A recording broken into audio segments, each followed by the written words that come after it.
Bonjour ou bonsoir, c'est selon l'heure à laquelle vous pourrez écouter cette vidéo. J'espère que vous allez bien, moi ça va par la grâce de Dieu. J'ai une histoire à raconter. Il était une fois, un père de famille avait deux fils. Il appela le fils aîné et lui dit « Va travailler dans mon jardin ». Le fils aîné lui dit « Oui papa, j'irai ».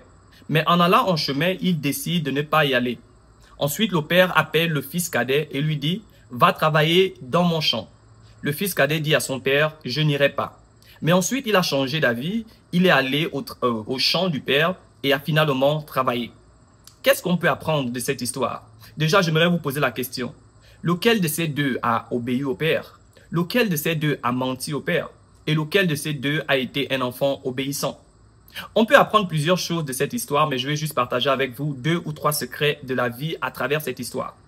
Vous savez, le premier qui a dit « j'irai », mais après il n'est pas parti, c'est le genre de personne qui aime se faire voir. Même quand il sait qu'il ne peut pas accomplir quelque chose, il va dire oui, mais au finish, il ne va pas faire. Dans la vie chrétienne, comme dans toute vie, le plus important, ce n'est pas ce que tu dis, mais c'est ce que tu fais. Parce que les gens ne se rappelleront pas de toi pour les choses que tu as dites, mais pour celles que tu as faites. Oui, les gens pourront se rappeler de toi pour ce que tu as dit, mais plus pour ce que tu as fait. Le fils cadet qui a dit à son père « je n'irai pas », mais finalement, il a changé d'avis. C'est un enfant respectueux, mais c'est aussi le genre de personne qui ne parlent pas beaucoup, mais ils agissent plus. En réalité, celui qui aime Dieu, ce n'est pas celui qui dit, mais c'est celui qui pratique la parole. Si tu veux accomplir des grandes choses dans cette vie, ce n'est pas ce que tu dis aux gens que tu vas réaliser, qui va faire en sorte que tu sois une personne influente ou bien qui impacte, mais c'est ce que tu vas faire. Parce qu'en réalité, on ne se rappelle pas de quelqu'un pour ce qu'il a dit, mais pour ce qu'il a fait. Vous savez, si quelqu'un commence à aller à la gym tous les jours, mais il ne le dit à personne, tout le monde pourra savoir que celui-ci va à la gym. Il n'a pas besoin de parler aux gens que je vais à la gym. Pourquoi? Parce qu'il y a certaines formations, il y a certaines corpulences que quelqu'un ne peut jamais avoir s'il ne va pas à la gym, s'il ne s'exerce pas. C'est pour dire quoi? La parole de Dieu dit, on reconnaît un arbre par son fruit.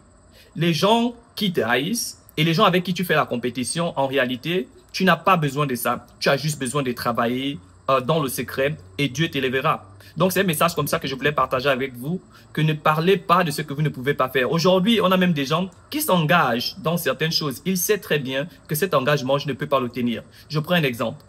Quelqu'un va lui demander, est-ce que tu peux passer m'aider à déménager? Est-ce que tu peux passer m'aider avec mes exercices la semaine prochaine?